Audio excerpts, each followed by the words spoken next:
छुटा जीतो कैला रंगदारी रे घर चढ़ के मारबो बरियारी रे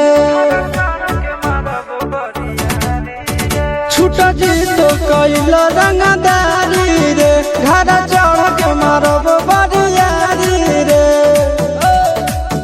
तोरा बाप के न तोरा दादा के चिन्हबो बेटा सब गोली मारबो तैगो गिनबो तोरा बाप के न तोरा दादा के चिन्हबो बेटा सब गोली मारबो तैगो गिनबो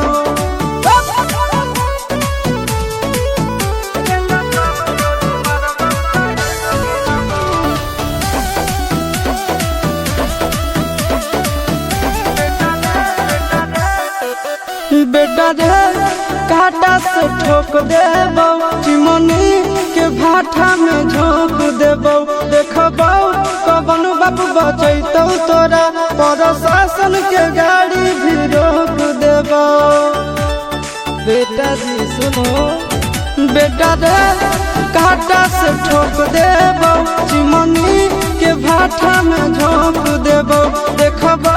कवन बाप बचैतौ तोरा प्रशासन के गाड़ी भी रोक देबो तोरा जैसन के हम खड़े खड़े गिनबो बेटा सब गोली मारबो तैगो गिनबो तोरा बाप के न तोरा दादा के चिन्हबो बेटा सब गोली मारबो तैगो गिनबो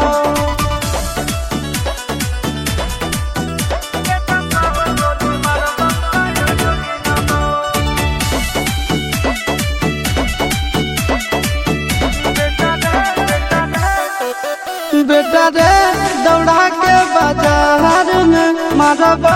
गोली तोर कपार में रंगदारी जे करबी बिहार में गड़ देबो गंगा जी किनार में इतना मार पड़तो न बेटा बेटा रे दौड़ा के बाजार में मारबो